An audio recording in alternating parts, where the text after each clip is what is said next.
Welcome to my expat stories. This one's going to hurt because Gerald's not some young lad making rash decisions. He's 67. Widower, former accountant. Careful with every penny his whole life. He waited 8 months before investing properly. Met the family, took his time, fell in love. Thought he'd found a second chance at happiness after his wife died. Then he saw the photo on her phone, the one that explained everything. £87,400. Gone. Along with the future he'd been building. If you think grief makes you careful, think again. Sometimes it just makes you desperate for something to feel good again. Here's Gerald. I'm 67 years old. I was an accountant for 42 years in Leeds. I check numbers. I spot problems. I'm careful. That's what I do. That's what I've always done. And I still got it wrong. My wife Margaret died in January 2022. We've been married 38 years. No children. Just us. We had plans. Retirement plans. Travel. See the world together. Then she got cancer.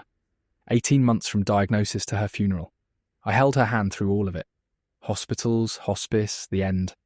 After she died, I didn't know what to do with myself. I retired 6 months later. March 2023. Had the house in Leeds. Mortgage paid off years ago. Had my pension. 28 grand a year. Had savings. About £140,000. Margaret's life insurance. My redundancy. Money we'd saved for trips we'd never take.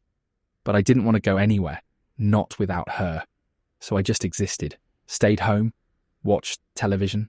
Went to the pub with my mate Bernard on Tuesdays and Thursdays. That was my life. Wake up. Remember she's gone. Go through the day. Go to bed. Repeat. Bernard kept telling me I needed to do something. He's 71. Lost his wife 8 years ago. He said, Gerald, you can't just sit in that house waiting to die. I said, I'm not waiting to die. He said, then what are you doing? I didn't have an answer. He'd been to Colombia the year before with his daughter. Said it was brilliant. Mountains, coffee, nice people. Cheap. He said, just go. 2 weeks. See something different. Stop staring at Margaret's empty chair. So in November 2023, I booked a trip. I didn't really want to go, but I didn't want to stay either. 2 weeks. Bogota and the coffee region. I like coffee. That was reason enough. I landed in Bogota on a Tuesday evening, spent 2 days walking around. Big city. Busy. Mountains in the distance. It was fine. Then I took a bus to Pereira. 6 hours through mountains. Green everywhere. I'd booked a coffee farm tour through the hotel, something to fill the time. The tour was Thursday morning. A van picked me up.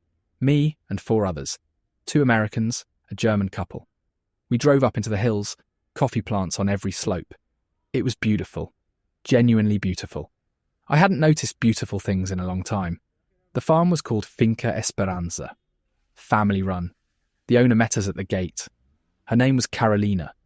Maybe 51. 52. Jeans, boots. Hair pulled back.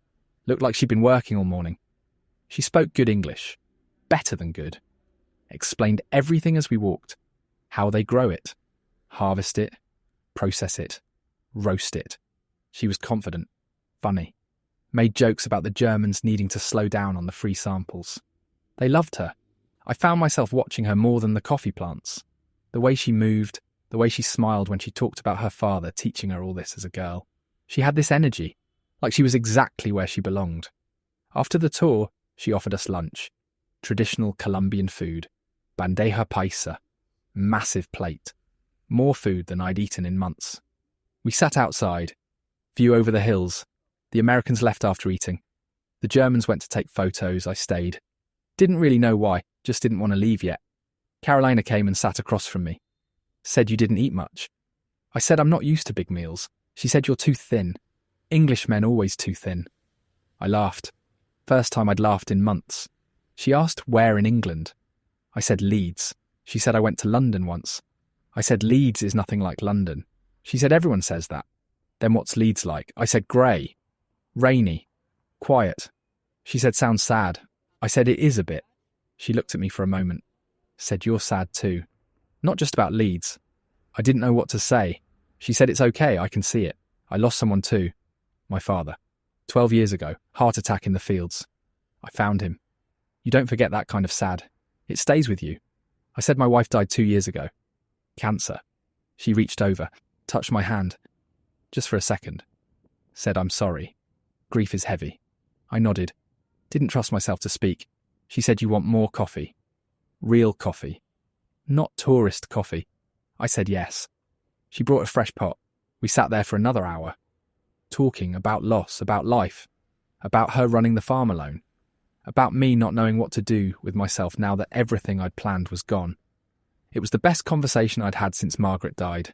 She didn't offer sympathy, didn't tell me it gets better, didn't say Margaret would want me to be happy. She just understood, because she'd been there too. When I left, she gave me a bag of their coffee, said it's a gift, for good company. I said how much. She said nothing. You gave me a nice afternoon. That's worth more than coffee. I said thank you. She said come back tomorrow if you want. I'll show you the rest of the farm, the part tourists don't see. I said I'd like that very much. She smiled. Said 10 o'clock then. I went back to my hotel thinking about her smile, about the way she'd looked at me when she said grief is heavy. Like she really saw me. Not Gerald the widower, not Gerald the sad old man. Just Gerald. I went back the next morning. Just me. No tour group. She was waiting by the gate, wearing the same jeans, different shirt. She said, you came? I said I would. She said, English men are reliable then. I said, some of us try to be. She showed me everything. The processing plant, where they dry the beans, the storage sheds, the fields. We walked for 2 hours. She explained which plants were producing well, which needed replacing, the problems with rainfall, the challenges with prices. She talked about coffee the way Margaret used to talk about her garden, with love, with frustration, with pride. We ended up on her porch, 2 chairs, a small table, view over the valley. She made coffee. We sat. She said, so what do you do, Gerald? Besides be sad in Leeds. I smiled. Said I was an accountant. 42 years. She said, that sounds boring. I said it was. Very boring. But it paid well. She said, and now you're retired and don't know what to do with yourself. I said exactly that. She said, what did you and your wife plan to do? I said, travel. See the world. She said, so why aren't you? I said, it's not the same alone. She nodded. Said, I understand. After my father died, I couldn't walk the fields for a year. Everything reminded me of him. Now I walk them every day. But it took time. We sat in comfortable silence for a while. Then she said, you should stay longer. In Pereira. I said, I've got another 10 days. She said, come back here, to the farm. Help me. I need to catalogue the inventory for the export permits. You're an accountant. You know numbers. I said, I don't know anything about coffee. She said, you don't need to. You just need to count and drink coffee and keep me company. I pay you in lunch and conversation. I said, when? She said, tomorrow. Every day if you want. Until you go home.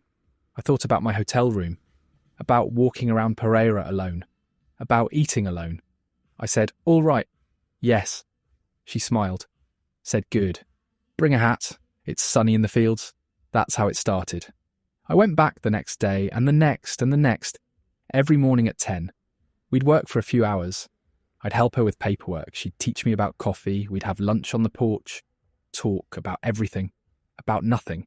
She told me about her daughter, Valentina, 19, studying agronomy in Manizales. Smart girl. Wants to modernise the farm. Make it sustainable. Profitable. I told her about my life, about Margaret, about the house in Leeds, about Bernard and the pub on Tuesdays and Thursdays. She listened. Really listened. Didn't check her phone, didn't get distracted, just listened. On my last day we were sat on the porch. She said, I'll miss this. Our talks. I said, I'll miss it too. She said, maybe you come back. Visit again. I said, maybe I will. She said, I hope you do. Then she looked at me. Proper looked at me. Said, Gerald, you're a good man. You deserve to not be sad all the time. I said, I don't feel sad when I'm here. She smiled. Said, then you should be here more. I flew home thinking about that. About not feeling sad. About her smile.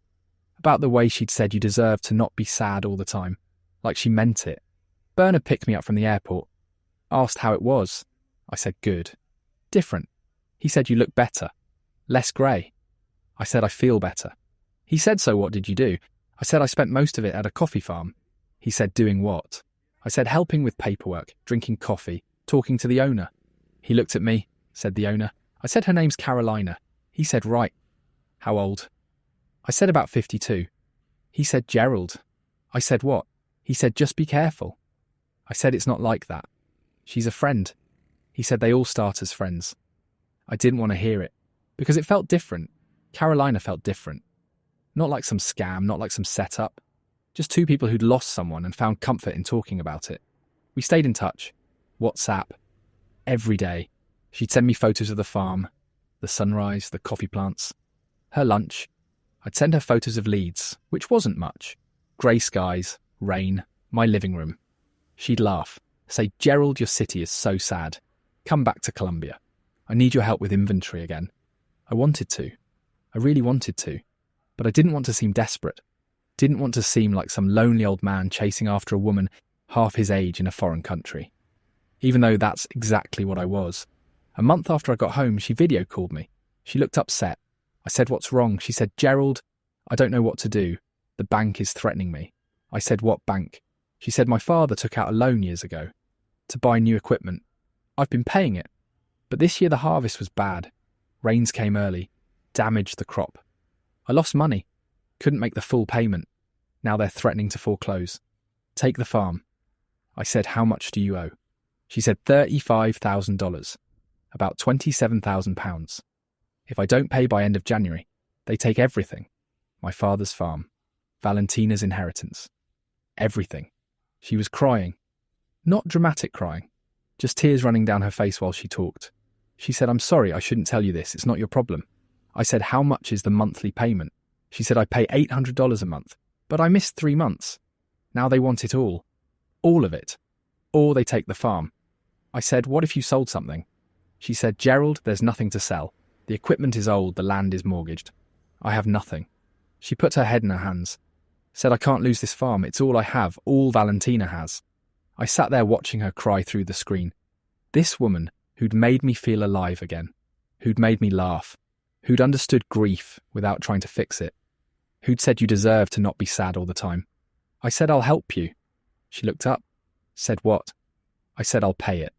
Pay off the loan. Save the farm. She said, Gerald, no, I can't. That's too much. I said, it's not charity, it's a loan. You pay me back when you can. Or we work something out. A partnership. I don't know. We'll figure it out. She said, I can't take your money. I said, I'm offering it. Please, let me help. She cried harder. Said, you don't understand. You're saving us. You're saving everything. I said, then let me do it. She said, thank you. Thank you. I don't know how to thank you. I said, just keep sending me photos of the sunrise. That's enough. I transferred £27,000 the next day. Biggest single payment I'd made since buying my house. Margaret would have told me I was mad. Bernard definitely would. But it felt right. It felt like doing something good. Something that mattered. Carolina sent me a photo 2 days later. Loan cancellation papers. Bank stamps. Everything official. She video called me crying. Said, Gerald, you saved us. You saved the farm. I don't know how to repay you. I said, you don't need to repay me. Just keep the farm running. Keep Valentina in school. That's enough. She said, come back, please. Come see what you saved. I want to thank you properly. I want Valentina to meet you. I want you to see that your money went to something real, something good. So I booked another trip. February 2024. 2 weeks again. Same hotel in Pereira. But this time it felt different. This time I wasn't just filling time. I was going to see Carolina, to see the farm I'd saved, to see if maybe, just maybe, there was something more than friendship here. I had no idea what was coming. Had no idea that January photo existed. Had no idea I'd been part of the plan since day one. Had no idea that helping Carolina save her farm was the first step in losing everything I had left. I landed in Pereira in February with a duffel bag, and this feeling I hadn't had in years. Anticipation, like something good was about to happen. Carolina picked me up from the airport herself. She hugged me. Proper hug. Held on for a few seconds. Said, I'm so happy you're here. I said, me too. She said, come. Valentina's at the farm. She wants to meet the man who saved us. We drove up into the hills. She talked the whole way. About the loan being cancelled. About sleeping properly for the first time in months. About Valentina coming home from university every weekend now because the pressure was off. About how I'd changed everything. I sat there listening, watching her hands on the wheel, the way she smiled when she talked, thinking maybe Bernard was wrong, maybe this wasn't careful, maybe this was exactly what I needed. Valentina was waiting on the porch. 19, tall, her mother's smile. She shook my hand, said, "Senor Gerald, my mother talks about you every day. Thank you for saving our farm." I said, "Please, just Gerald." And I didn't save anything. I just helped. She said, "In Colombia, help like that makes you family." Family. That word did something to me. I hadn't been part of a family in 2 years. Since Margaret died. It was just me in an empty house. Now this girl was calling me family. We had lunch. The three of us. Valentina told me about her studies. Sustainable agriculture. Organic certification. She had plans for the farm, big plans. She showed me her university projects. Carolina watched her daughter with such pride. Then she looked at me, said, "This is because of you, because you believed in us." I said I believed in her, in Carolina. Valentina smiled, said, "Mama talks about you all the time." Carolina went a bit red, said Valentina, "Enough." But she was smiling. That afternoon, Carolina showed me the books, proper accounting books, income, expenses, debt cleared. I went through everything with my accountant brain, asked questions. She answered all of them, showed me bank statements, loan papers. Everything matched. Everything was legitimate. I felt relieved, like I'd made the right decision. That evening, just me and Carolina on the porch. Valentina had gone back to Manizales. We were drinking coffee, watching the sun go down. She said, "Gerald, I need to tell you something." I said, "What?" She said, "I think about you. When you're not here, I think about our talks, about how you make me feel less alone." I said I feel the same. She said I wasn't sure if I should tell you. "You're English. Reserved. I didn't know if you felt it too." I said I feel it. She smiled, reached over, took my hand, said, "Good. I'm glad." We sat like that for a while, holding hands, not talking, just being. It felt right. It felt like maybe I could have this. Maybe at 67, after losing Margaret, after 2 years of grey nothing, I could have this. I stayed for 2 weeks. Every day at the farm. We worked together. She'd handle the coffee side. I'd handle the paperwork, the accounting. We'd have lunch. She'd teach me Spanish words. I'd teach her Yorkshire slang. She loved that. Would repeat them in her accent. Proper. Brilliant. Champion. She'd laugh. Say, "Gerald, you sound so funny." I'd say, "You sound beautiful." She'd go quiet. Look at me. Smile. One night, last night before I flew home, she said, "I have an idea." I said, "What?" She said, "What if we built a small cafe? Here, on the farm, for tourists. They come for the tour. They stay for proper coffee. Lunch, the experience." I said, "That's a good idea." She said, "I think we could do well, but I need money for building. Materials, tables, chairs, equipment. Maybe $20,000. About £15,000. I said, "I can help with that." She said, "Gerald, no, you've already done so much." I said, "I want to do this. Partner with you, properly. Build something together." She said, "You mean that?" I said, "Yes. Let's build this cafe. Make the farm better. Together." She kissed me, right there on the porch. Soft. Sweet. Said, "Thank you." Said, "I'm falling for you." I said, "I've already fallen." I flew home the next day feeling like a different person. Like Gerald, who had a future again. Not just existing. Actually living. Over the next 6 months, March to August, I sent money in stages. £5,000 for materials. 4,000 for equipment. 3,000 for furniture. 2,000 for licenses. She'd send me photos every step. The foundation being poured, the walls going up, the roof, the kitchen, the tables arriving. It looked brilliant, professional, real. We talked every single day. Video calls. She'd show me the progress. Introduce me to the workers. I met her cousin, her uncle. Her mother came by once. Old woman. Didn't speak English. Carolina translated. Said, "My mother says you're a good man. That I'm lucky." I said, "I'm the lucky one." By August, the cafe was finished. She sent me a video. Walking through it. Showing me everything. She was crying happy tears. Said Gerald, "Look what we built." I said, "It's beautiful." She said, "Come for the opening. September. Be here." I booked the flight immediately, 3 weeks in Colombia this time. Not 2. I wanted to be there properly. I told Bernard I was going back. He said again. I said, "I'm investing in a business. A cafe. He said, Gerald, how much have you sent? I said £47,000 total. He went white, said £47,000 to a woman you've known less than a year. I said, I know her well enough. She's good. This is real. He said, mate, please, get a lawyer, get contracts, get something in writing. I said, I have paperwork, partnership agreements, notarized. He said, in Spanish? That you can't read. I said, I trust her. He shook his head.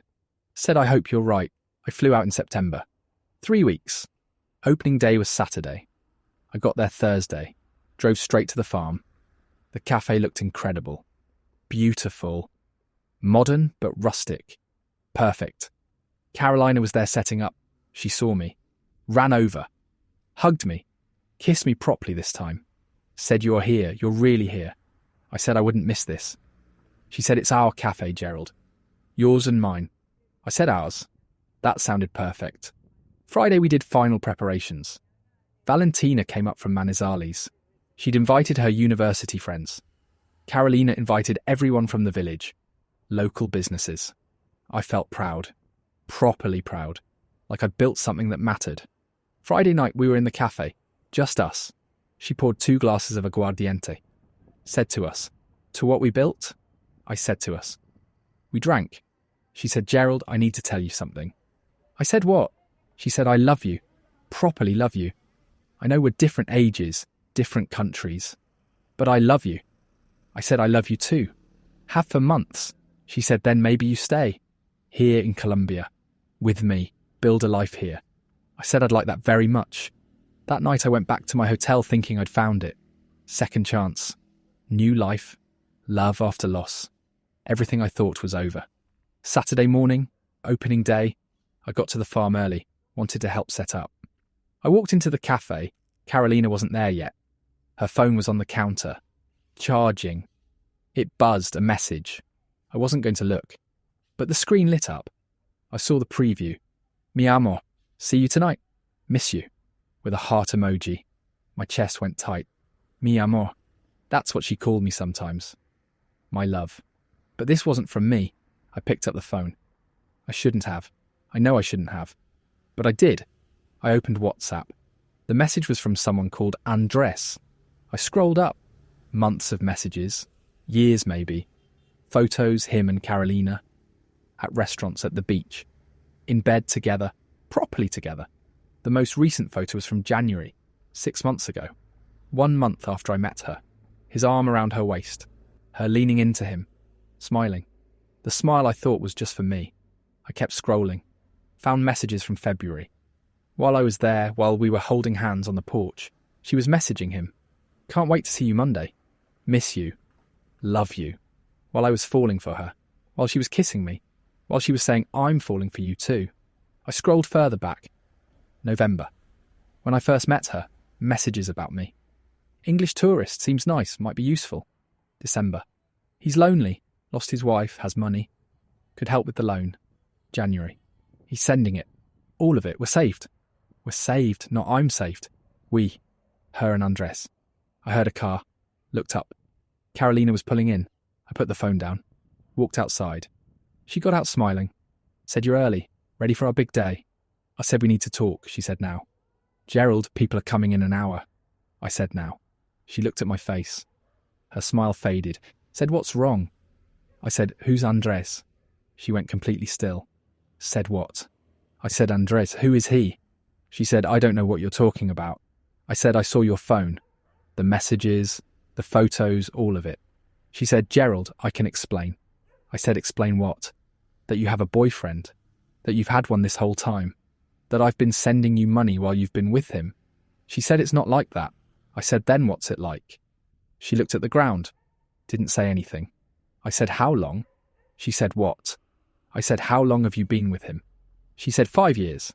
I felt sick. I said, 5 years, she nodded. I said, so everything. All of this. Me. Us. That was what? Just lies? She said, no. I care about you. I do. You're important to me. I said, important like a bank account. She looked up. Eyes wet. Said, that's not fair. I said, fair? I've sent you £47,000. I thought we were building a life together. She said we were building a business. You knew that? I said, I knew that. You said you loved me. You said stay here. Build a life here. She said, I thought you understood. That this was business. Partnership. I said, and what about Andrés? Where's he been while I've been building your café? She said, it's our café. I said, is it? Where's my name? She didn't answer. I said, I want it back. All of it. She said, I can't give it back. It's in the farm, in the café, in improvements. I said, then sell it. She said, Gerald, please, don't do this, not today. I said, then when? Tomorrow? Next week? After I've sent more money. She said, you're being unfair. I said, I'm being unfair. I walked to my car. She followed. Said, Gerald, please, let's talk. Properly. After the opening, I can explain everything. I said, there's nothing to explain. You lied. She said, I didn't lie. I just didn't tell you about Andrés. I said, that's lying. She said, you never asked. I stopped. Turned around, said, I never asked if you had a boyfriend. She said, you assumed we were romantic. I thought it was business. I said, you kissed me. You said you loved me. She said, I do love you. As a friend. As a partner. I said, does Andrés know about me? She went quiet. I said, does he? She said, he knows you're an investor. I said, does he know you told me you loved me? Does he know you kissed me? She said, no. I said, right. I got in the car. She said, where are you going? I said, away from here. She said, the opening. I said, have your opening. You and Andrés. Enjoy the cafe I paid for. She started crying. Said, Gerald, please, you're making a mistake. I said, no. I made the mistake 8 months ago. I'm just realizing it now. I drove back to Pereira, checked out of the hotel, got on the first flight I could get. Sunday morning back to Bogota, then home to Leeds. 3 weeks became 3 days. £47,000. Gone. Into a cafe that had my money but not my name. For a woman who had a boyfriend the entire time. I got home to Leeds on a Monday morning. Bernard picked me up from the airport. Took one look at me. Said what happened. I said, I don't want to talk about it. He said, Gerald. I said she had a boyfriend. The whole time. 5 years. He went quiet. Then he said, I'm sorry, mate. I said, yeah. Me too. I went home. Sat in my living room. Same chair I'd been sitting in for 2 years. Margaret's empty chair across from me. Except now it felt different. Before, I was grieving something real. Something I'd actually had. Now I was grieving something that never existed. Carolina. Us. The future I'd been building. All of it. Made up in my head while she was with Andrés. I opened my laptop. Went through my bank statements. £27,000 in January. £5,000 in March. £4,000 in April. £3,000 in May. £2,000 in June. Another £2,000 in July. £3,000 in August for last-minute cafe equipment. Another £1,000 for opening day supplies I'd paid for before I left. £47,000. Gone. In 8 months. To a woman who had a boyfriend. Who'd been messaging him while kissing me. Who'd called him mi amor while telling me she loved me. I'm an accountant. I check numbers. I spot problems. That's what I do. And I missed this. Completely missed it. Because I wanted to believe it. Wanted to believe that at 67, after Margaret, after 2 years of nothing, I could have something good again. I called a solicitor the next day. Explained everything. She listened. Asked if I had contracts. I said yes. Partnership agreements. Notarized in Colombia. She asked if I'd registered as a business owner in Colombia. I said Carolina was handling that side. She asked if my name was on any property deeds, any business licenses, any bank accounts. I said no. Everything was in Carolina's name because she's Colombian. It's her farm, her cafe. I was just investing. The solicitor went quiet. Then she said, Mr. Harrison, I'm very sorry, but legally you gave money to someone. They used it for a business. That business exists. You're not on any official documents as an owner. From a legal standpoint, those were gifts, or at best, loans with no formal agreement. I said I have the partnership papers. She said, were they registered with the Colombian government? I said, I don't know. She said, if they weren't registered, they're not legally binding. They're just paper. I said, so I can't get it back. She said, you could try suing in Colombian courts, but you'd need a Colombian lawyer. You'd need to prove ownership. You'd need to prove she misrepresented the relationship. And even if you won, which is unlikely, enforcement would be difficult. She might not have the money. It's tied up in assets, in the farm, in the cafe. You could spend another £20,000 and 2 years in legal battles and still get nothing. I said, so I've lost it. She said, I'm afraid so. Unless she voluntarily returns it. I said she won't. She said, then yes, you've lost it. I paid her £200 for that conversation. £47,200 total. That's what believing in second chances cost me. My daughter called a week later. I hadn't spoken to her in months. She said, Dad, I heard about Colombia. I said, who told you? She said, Bernard called. He's worried about you. I said, I'm fine. She said, you're not fine. You lost nearly £50,000. I said, 47,000. She said, Dad, that's not the point. I said, I know what the point is. She said, do you? Because from where I'm standing, it looks like you got scammed. I said, I know that. She said, then why did you do it? I said, because I was lonely. Because she made me feel like I mattered. Because after your mum died, I've just been existing. And with Carolina, I felt alive again, even if it was fake. My daughter went quiet. Then she said, Dad, I'm sorry. I should have been there more. I said, it's not your fault. She said, I should have called more, visited more. I said, you've got your own life. She said, you're my dad. I should have made time. I said, don't make this about you feeling guilty. I made my choices. I knew the risks. I just didn't want to believe them. She said, what are you going to do now? I said, I don't know. Carry on, I suppose. I've still got the house, still got my pension. I've got about £90,000 left in savings. I'll be all right. She said, 90,000. Dad, that was for your future. For care if you need it, for emergencies. I said, I know. She said, and you're just going to carry on. I said, what else can I do? She said, you could be angry. You could fight. I said, I'm too tired to fight. And who would I fight? Carolina? For what? She doesn't have the money. It's in the café, in the farm, in improvements I paid for but don't own. Bernard came round last week, brought fish and chips. We sat in my living room, ate in silence for a bit. Then he said, I'm sorry, I was right. I said, me too. He said, what did you learn? I said that being careful doesn't protect you if you're lonely enough. That grief makes you desperate for anything that feels like hope. That second chances don't exist at 67. Not real ones anyway. He said, that's bollocks. I said, what? He said, you can have a second chance. You just picked the wrong person. That doesn't mean everyone's Carolina. I said, I'm not doing this again. He said, doing what? I said, trusting someone. Hoping for something. Investing in a future. I'm done. He said, Gerald, you're 67. Not dead. You've got years left. I said, years of what? Sitting here, going to the pub twice a week. That's my life now. That's all it's ever going to be. He didn't argue, just sat with me. Finished his chips, said, I'm here if you need anything. I said, I know. Thanks. I check Carolina's Instagram sometimes. Can't help it. The cafe's doing well. Photos every week, customers, coffee, Valentina working behind the counter. And occasionally, Andrés in the background. In the kitchen. Helping. Living the life I paid for. Using the equipment I bought. In the cafe I built. She hasn't messaged me. I blocked her number. Blocked her on WhatsApp. But I kept Instagram. Just to see. Just to remind myself what £47,000 bought.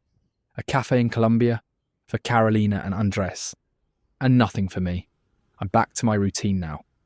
Wake up. Remember Margaret's gone. Remember Carolina was never real. Go through the day. Pub on Tuesdays and Thursdays with Bernard. That's it. That's my life. Same as before. Except now I'm £90,000 poorer, and I know for certain that second chances aren't for people like me. I thought grief made you careful, made you cautious. Turned out it just made me desperate. Desperate enough to believe that a woman 30 years younger actually loved me. That she wasn't with someone else. That I was building a future instead of funding someone else's present. Bernard asks me sometimes if I regret it. Going to Colombia, meeting Carolina, sending the money. I tell him I don't know. Some days I think if I hadn't gone, I'd still be sitting in this chair staring at Margaret's empty one. At least for 8 months I had something to wake up for. Even if it was fake. Even if it cost me everything. Other days I think I'm a fool. A 67-year-old fool who let loneliness turn him into an ATM. Who funded a cafe for a woman and her boyfriend while thinking it was romance? Who checked all the numbers except the one that mattered? Is she telling the truth? I'm Gerald. I'm 67. I'm a retired accountant from Leeds. I lost £47,000 to a coffee farm owner in Colombia who had a boyfriend the entire time. I checked the contracts, met the family, took my time, did everything right, and still got it completely wrong. Because I wasn't investing in a business. I was investing in the hope that I could feel something other than grief again. And hope's expensive when you're lonely enough to ignore every warning sign. That's my story.